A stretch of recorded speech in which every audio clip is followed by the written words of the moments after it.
এই প্রথমবারের মতো লিপ সার্জারি করতে গেলাম। মা হওয়ার পর কেন জানি না নিজের যত্নই নিতে ভুলে গিয়েছি। পার্লার কি জিনিস, নিজের টেক কেয়ার কি জিনিস, এটাই ভুলে গিয়েছিলাম। সো হ্যালো এভরিওয়ান, আসসালামু আলাইকুম। আশা করি সবাই ভালো আছেন এবং সুস্থ আছেন। আপনাদের দোয়ায় আমিও ভালো আছি। আজ কেন জানি না আমাকে দেখেই মনে হচ্ছে যে শীত পড়ে গিয়েছে। এতদিন শীতের জামা কাপড় পরতে অনেক বেশি লজ্জা করছিল। এসব লজ্জা বাদ দিয়ে কিন্তু আমরা আঞ্জুমান গ্লো স্টুডিওতে চলে আসলাম। আঞ্জুমান মেহজাবিন আপুকে কিন্তু আপনারা অনেকেই চেনেন, নতুন করে পরিচয় দেওয়ার কিছুই নেই। আর একটা ফানি ব্যাপার দেখুন, এসে আমি গেটের দরজাও খুঁজে পাচ্ছিলাম না। এখন বলি, আঞ্জুমান গ্লো স্টুডিওটা হচ্ছে উত্তরা 13 নম্বর সেক্টর, গাউসওয়াল রোডে মিনাবাজারের অপোজিটে, হাউস নাম্বার 66। কারণ তোমরা অনেকেই লোকেশনের কথা ভুলে যাও, যার জন্য তোমাদেরকে আগেই বলে দিলাম। পার্লারের ডেকোরেশনটা আমার কাছে এত আনকমন লাগছে, এত বেশি কিউট লাগছে যে আমি বলে বোঝাতে পারবো না। আমার অনেক বেশি ভালো লাগছে। যাওয়ার পরে আমার মন মাইন্ড চেঞ্জ হয়ে গিয়েছে। আর এখানকার আপুরা কিন্তু অনেক বেশি মিশুক। বিভিন্ন পার্লারে গেলে কিন্তু আমরা অনেক বেশি আনকমফোর্টেবল ফিল করি, কারণ তারা অনেকে কথা বলে না। এখানকার সবাই মিশুক। তো যাই হোক, আসার সাথে সাথেই কিন্তু আমি আমার লিপ সার্জারির জন্য প্রস্তুতি নিচ্ছিলাম। আর গাইস, তোমাদেরকে আরো একটা নিউজ দেই, এই পার্লারে কিন্তু ডক্টর কনসাল্টের একটা ব্যবস্থা আছে। উইকে কিন্তু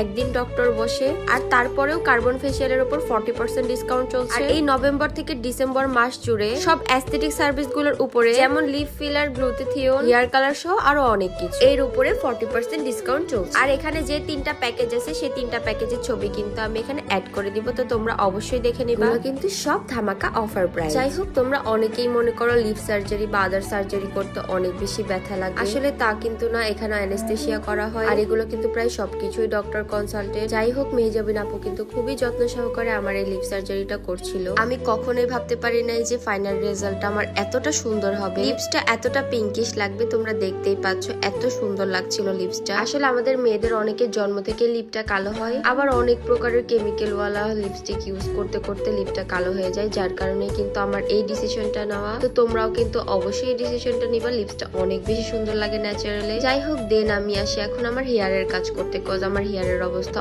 অনেক বেশি খারাপ। আর সত্যি কথা বলতে, মেহজাবিন আপুর হেয়ার কালারটা আমার অনেক বেশি পছন্দ হয়েছে। আমি ফার্স্টে বলেছিলাম যে আমার হেয়ারে কোন কালারটা মানাবে, তো আপু বললো যে আমারটাই মানাবে, যার জন্য আপুরটা করার ডিসিশনটা নিলাম। আর আন্টি তো দেখে বলে যে চুলের এই কি অবস্থা, চুলের কোনো যত্ন নাই, কিছু নেই। আসলে গাইস, আমি চুলের কোনো প্রকারের কোনো যত্ন নেওয়ার একটু টাইম পাই না। আসলে বাবুকে কেয়ার করতে, সবকিছু সামলাইতে আমি নিজের যত্ন নিতেই ভুলে যাই। আমার এই চুল এত বেশি রাফ ছিল, চুলের জট ভাঙতেই কিন্তু প্রায় 20 মিনিটের মতো সময় লাগছে। আর আপু কিন্তু নিজ হাতে যত্ন সহকারে আমার এই চুলটা কালার করে দিচ্ছিল, কারণ আমার চুলের অবস্থা খারাপ ছিল, যার জন্য। এই ফার্স্ট বারের মতো আমি এই রেড কালারটা করছি। কখনো এই রেড কালারটা অ্যাপ্লাই করি, সবসময় হাইলাইটস বা এরকম অ্যাশ ব্রাউন টাইপেরই কালার করেছিলাম। তাই অনেক বেশি কনফিউজ ছিলাম যে এই রেড কালারটা আমাকে মানাবে কি না দেও। আসলে এই চেরি রেড কালার আমার অনেক বেশি ফেভারিট ছিল। আমি অনেক রিলসে দেখেছিলাম যে মেয়েদের এই কালারটা করলে মুখটা অনেক সুন্দর ফুটে ওঠে। যাই হোক, এই তো আমার ফাইনাল রেজাল্ট। আমি এত বেশি খুশি হয়ে গিয়েছিলাম যে আমি নিজেকেই চিনতে পারছিলাম না, অনেক বেশি সুন্দর লাগছিল। আর যেহেতু আমার চুলে আগে থেকে হাইলাইট করা ছিল, যার জন্য কালারটা আরো বেশি ফুটে উঠেছে। মাশাআল্লাহ মাশাআল্লাহ বলতে কেউ ভুলবেন না, আমার চুলটা আমার কাছে অনেক বেশি ভালো লাগছিল। তো তোমরাও যারা হেয়ার কালার থেকে আরো বিভিন্ন সার্ভিস নিতে চাও, তারা কিন্তু আঞ্জুমান গ্লো স্টুডিও থেকে একবার হলেও ভিজিট করবা। আসলে পার্লারে একবার না গেলে বোঝা যায় না যে তাদের সার্ভিস গুলো কেমন। যাই হোক, আজকের ভিডিও এখানে শেষ করছি। সবাই ভালো থাকবেন, সুস্থ থাকবেন, আমাদের জন্য দোয়া করবেন। আল্লাহ হাফেজ, টাটা এন্ড টেক কেয়ার।